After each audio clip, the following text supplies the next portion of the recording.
Hello and welcome.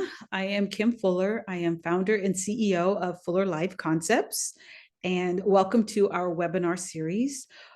We host workshops and events with the intention of bringing mental health information to the community free and providing easy access to mental health professionals to ask questions and to learn more about how to have the manage and change any challenges that you have emotionally. Also, we are also always looking to partner with other agencies who are passionate about improving the health and wellness of the community. Because we realize that as a team, we are far more powerful together than individual. One of the other things that we are looking to do is team and connect with other powerhouses, whether that's like medical or psychiatry. We also are looking to power and connect with yoga studios or gyms or chiropractors, any other kind of healers or churches and other community agencies. Anyone who can bring support to our community as well as to the mental health. So if you're interested in discussing how we can partner, you can send an email to admin@fullerlifeconcepts.com. Or there will be an evaluation at the end of the workshop, and you can add that information at the bottom of the workshop. We're happy to have you here and welcome. Now I will turn it over to Bianca to get started with the presentation today. All right. Thanks, Kim. Welcome, everyone. I'm going to go ahead and share my screen. Let's see. Share. Okay. So I am doing, I'm talking about dealing with grief and loss, which I think this is a topic that I think everyone, from all ages can probably relate to. And I know my first experience with loss and grief was when I was, I think, 8 or 9 years old. So, and since then, there's been a lot of that. I think, especially with the last couple of years with the pandemic, we've experienced a lot of grief and loss. So I hope this is helpful today for all of us. Hang on, I'm not sure why. Okay, there we go. So this is just an intro. Kim spoke about our agency, Fuller Life Concepts, and just the different services that we provide. I'm one of the therapists, and I'm able to work with a lot of clients, especially focused on trauma. So I'm going to introduce myself. My name is Bianca Galandrino. I'm a licensed clinical social worker. I have my bachelor's in sociology from UCLA and my master's degree in social work from California State University, Long Beach. Go Beach. I have experience in treating clients with history of trauma, anxiety, and depression. And I'm actually being trained and supervised in EMDR. I'm not sure if people have heard of that, but that's another topic for another time. And I'm certified in TFCBT. So first, let's talk about loss. This is our culture and loss. You got different cultures that don't see loss as a negative thing, but our culture here in the United States is very, it's like an alien invasion of our lives. The loss stems from our limits, which are there to keep us grounded and humble. Loss is subjective and different for every person. I think that's one thing I want to really focus on today, is just that each person experiences loss and grieves loss differently. So we can't expect others to grieve the same way we're grieving, and vice versa. Like I said, my first experience with loss, I was about 8 years old. My mom's mom passed away. And, my mom had always been this person that I always saw as like, oh my gosh, she never cries. She never shows emotion besides like happiness and anger when I get in trouble. But it was the first time I saw my mom cry. And that it was really something that I'll never forget, because I realized that at that moment, I was 8 years old, that life is short. And it's something that it impacted me. And then since then, I've experienced different losses, and even each loss is a different way of grieving. So I'm going to talk about different types of loss. You've got, the main one, which is the death of a loved one, loss of a child, miscarriage. Those are considered, if you're grieving, when people think grief and loss, they think, oh, someone passed away. I'm grieving the loss. Excuse me. But there's also different types of losses that we grieve. A job, trauma. Trauma. When I work with my clients who are victims of crime, of abuse, anything like that, one of the main issues with trauma is that you lose a sense of security, of safety, and it's kind of like you're on this path and then this trauma hits you out of nowhere and then takes you off that path, and just the journey to get back, it's difficult when you're carrying those images, that PTSD, the anxiety of it all.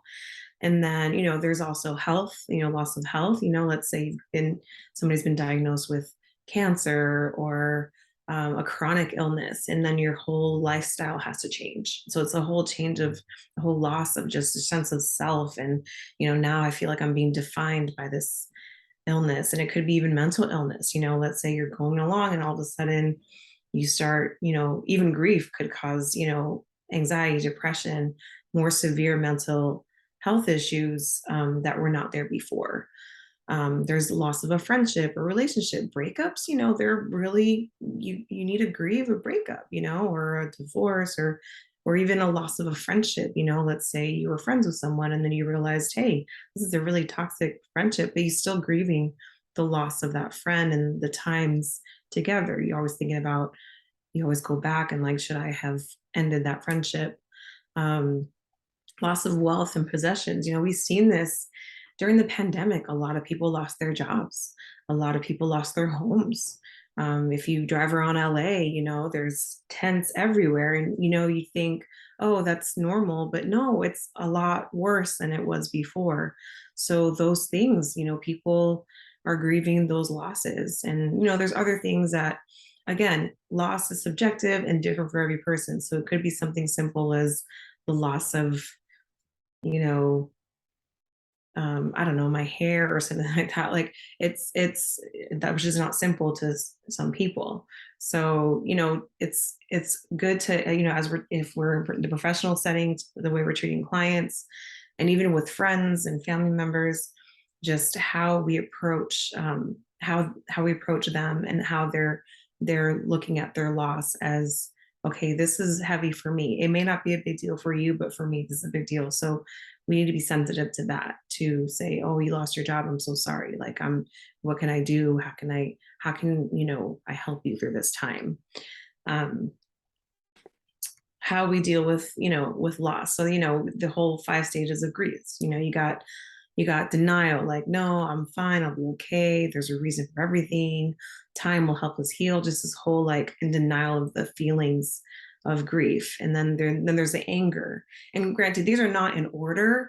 These are just the different stages, but you could go jump back and forth. Then there's anger. Why did bad things happen to good people? Why me? Why does this have to happen to me? It's not fair. I hate everybody because this shouldn't have happened to me. Then there's depression. I just want to be alone. I don't want to talk to anyone. Lack of motivation, energy.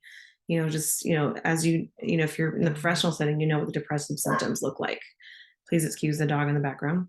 And then there's bargaining. If only I would have done or said this. I'm so sorry about my dog.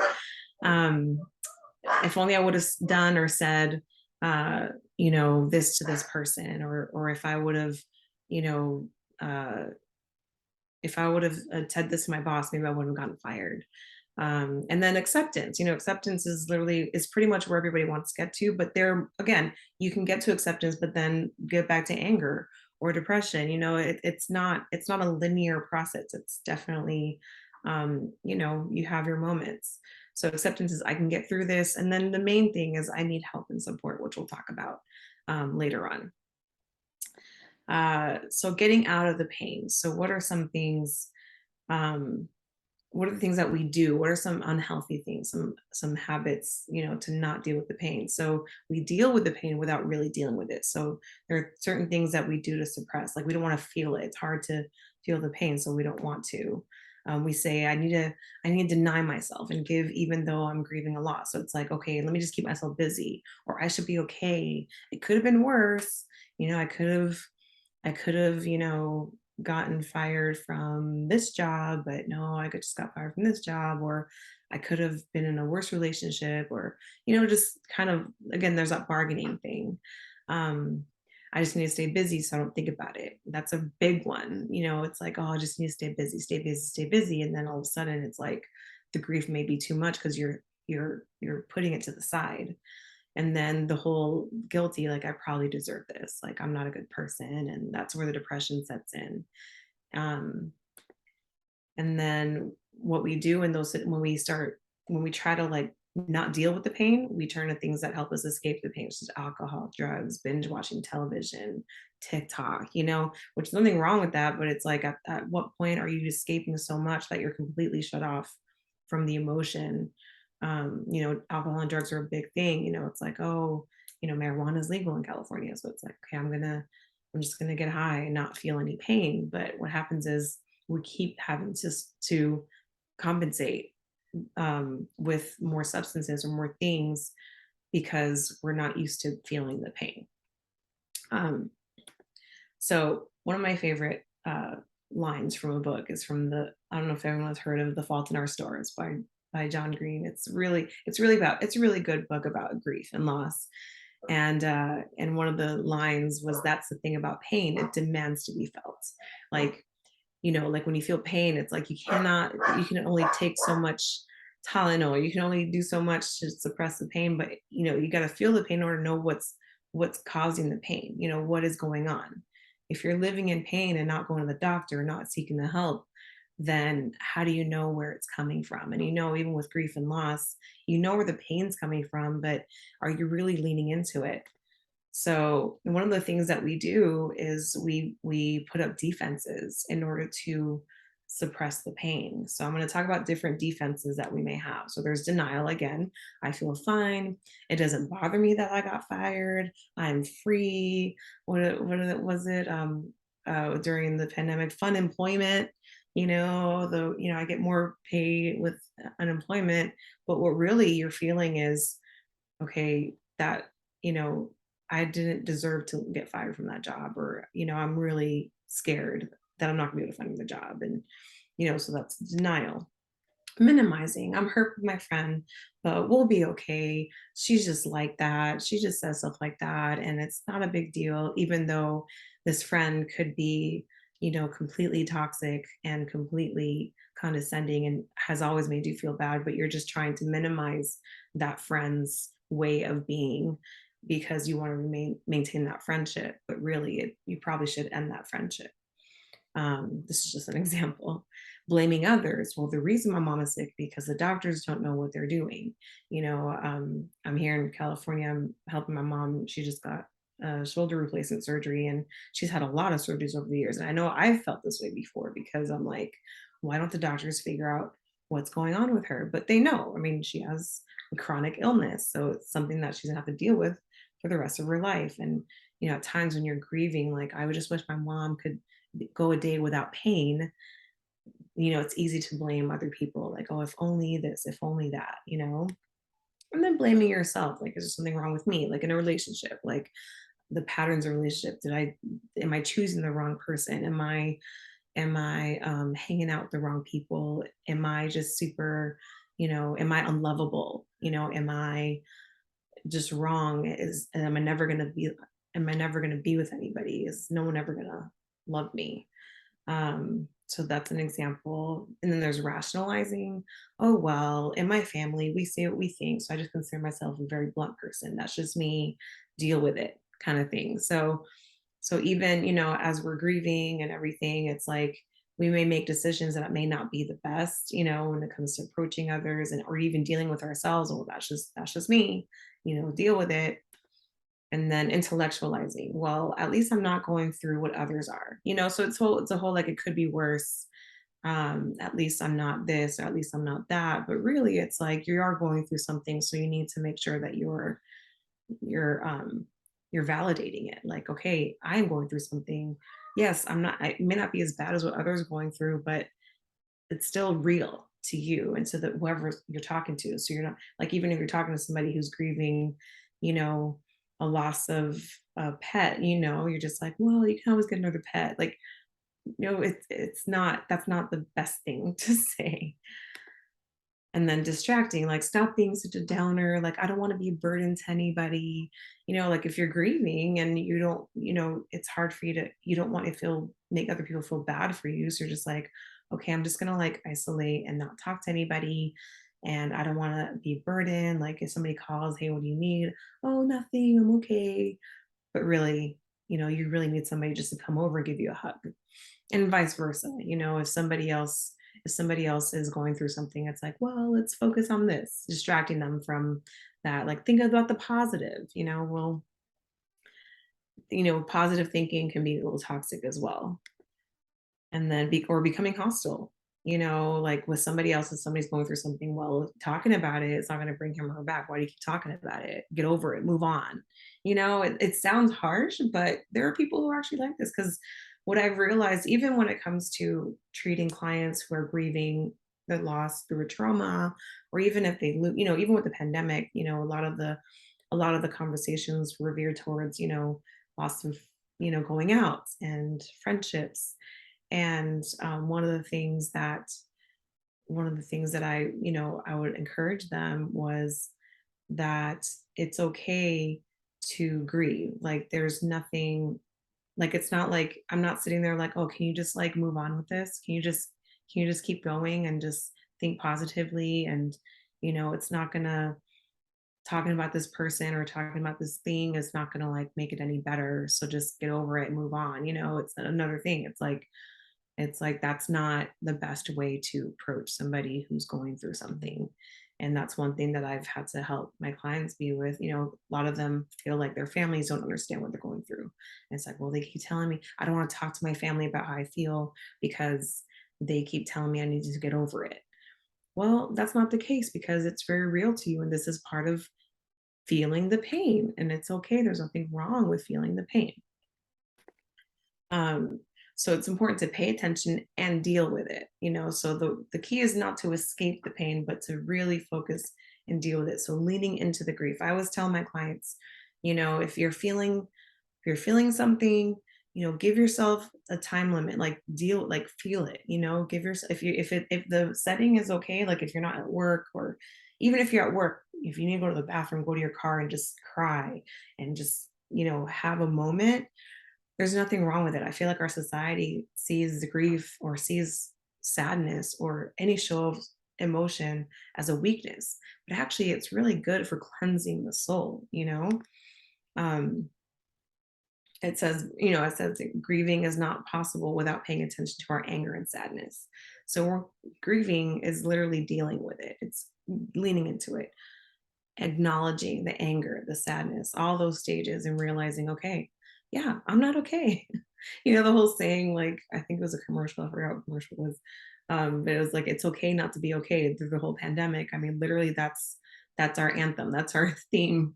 It's okay to not be okay. And I think that's what our society needs to be headed towards, as we deal with, all these things. Because we're so about like, go, go, go, don't deal with the pain, just go and keep busy and keep your mind off of it, think positively.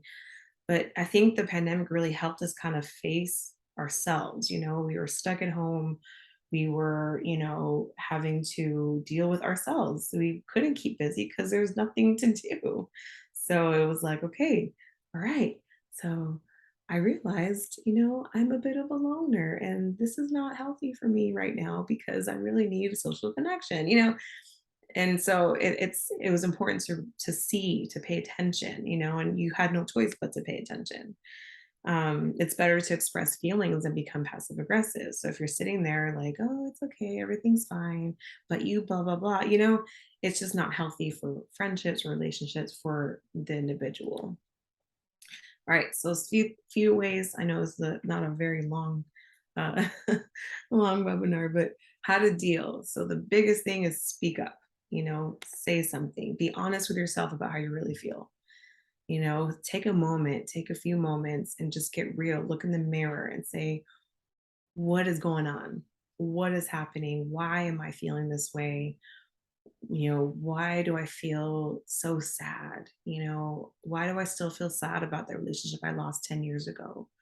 Why do I still feel, why do I still miss, this aspect of my social life? Even after the pandemic, I feel like I'm missing something, a trauma. Like I've been able to deal with the trauma, but why do I still feel like I lost a part of myself when I was abused by the perpetrator, or when they broke into my house? I feel a loss of sense of security. I feel like I'm constantly hyper vigilant and looking around at all my surroundings.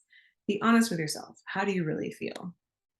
Ask for help from those you trust most, and be honest with them if their help makes you feel worse. So, I always tell clients, I mean, besides asking for professional help, that's what therapy's for. That's what support groups are for. They have grief and loss groups.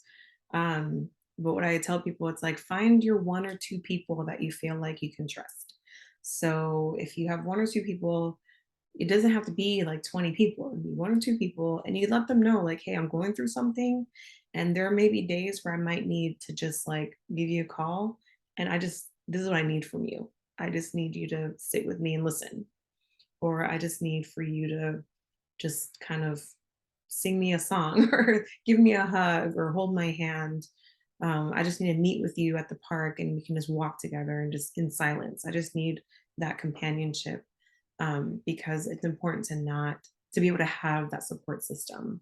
And that's what, part of part of safety planning and overall treatment planning with our clients is setting them up with a support system. One of my biggest things that I ask my clients, who do you have in your life? Who can you talk to? And when they say you, I don't take that as a compliment. I take it as like, okay, we need to find you some other people you can talk to because I'm your therapist, boundaries. And you need to have people in your daily life that you can talk to. So let's find a support group for you to meet other people who are going through, the same similar situations.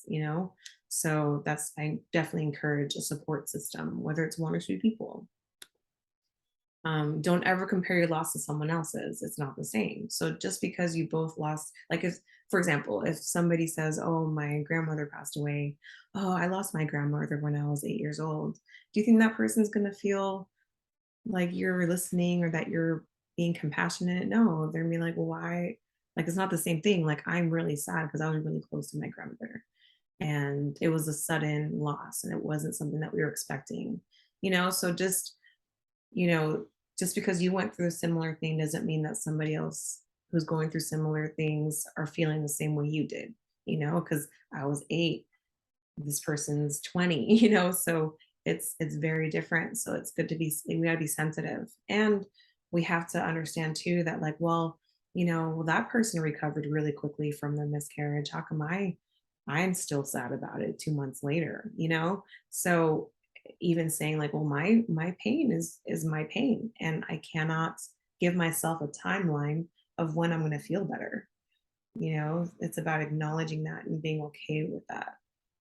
um, Being sensitive and compassionate to others suffering a loss, especially if we're in a clinical setting, obviously we have more skills in that.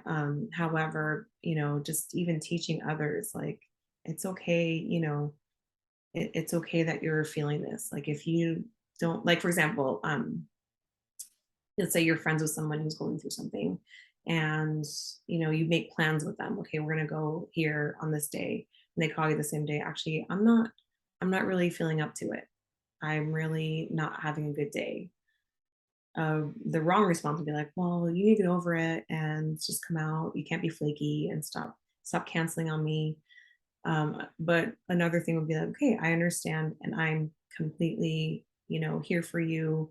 We can cancel plans. Let me know when you're ready to hang out, to go out together. If you need me to come over and bring you something, that's what being sensitive, compassionate to others suffering. Just because, for example, somebody loses their pet, just because you don't like animals doesn't mean that that person is not suffering, right? And then set boundaries with yourself and others. So just like that, like let's say you do make plans with somebody and you're grieving a loss, and you thought at that moment when you made the plans, oh yeah, I think I can do it. I think I can do it. And then that day comes and something makes you think of the person you lost or your loss, and you're having a bad day, saying no and saying I can't go out, there's nothing wrong with that. It's taking care of yourself and setting boundaries, with others and with yourself too. Even like I said, when you're leaning into the grief, like let's say you're having a bad day, right? You wake up and you're like, I have no motivation. All right. There's nothing wrong with that. However, what's your plan? Are you going to be like this for 7 days straight? Or are you going to give yourself a time like, okay, I'm going to cry. I'm going to give myself an hour to be in this. Just think all the worst case scenarios. So think of all the negative things. And then when your alarm sets, okay, I'm going to do some sort of breathing, meditation, and not suppress it, but just more like, okay, I'll come back to this grief later so I can get things done. But those are the boundaries that you set with yourself, not to suppress the anger or the grief, but to be able to deal with it in a healthy way. And then the biggest thing is try not to isolate. I know it's so easy to want to be like, I don't want to talk to anybody. Nobody understands what I'm going through.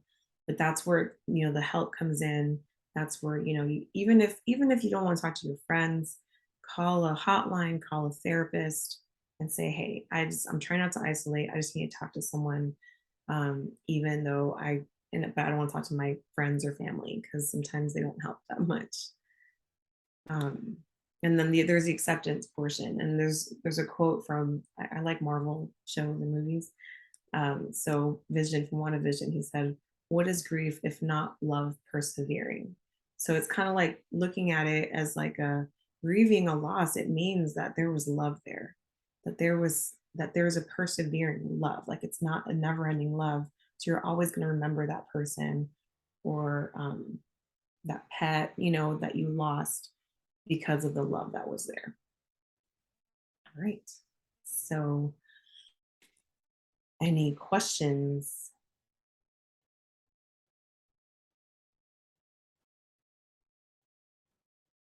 So, real quick, I'm going to go to this last slide. This is the information for Flow Life Concepts, and we do free consultations. I want to go ahead and I don't know if Kim wants to put this in the chat, but I have this for questions.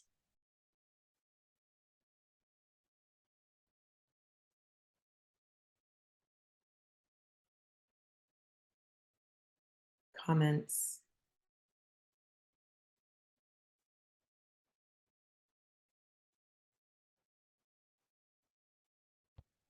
I don't have a question, but I just wanted to just comment that one of the things that you said that I'm really taking with me today is just how not to compare your grief with other people.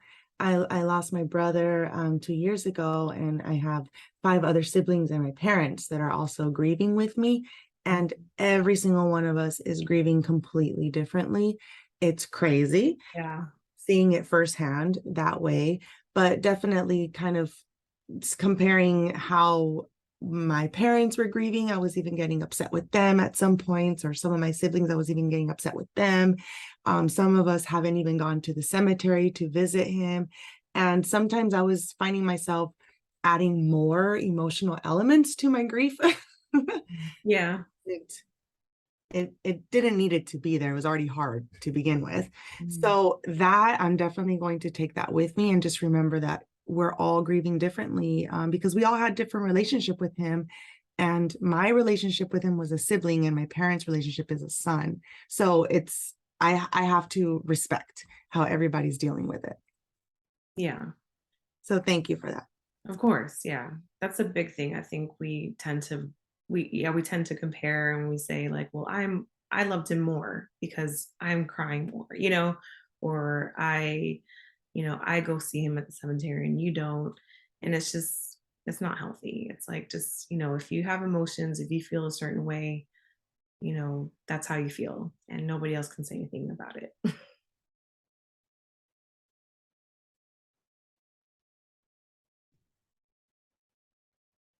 What a great presentation, Bianca, and I appreciate it. This is Kim, the CEO and founder of Fuller Life Concepts. I'm over here under admin, Fuller Life Concepts, if you see the image on the screen, but I wanted to alert you to the chat.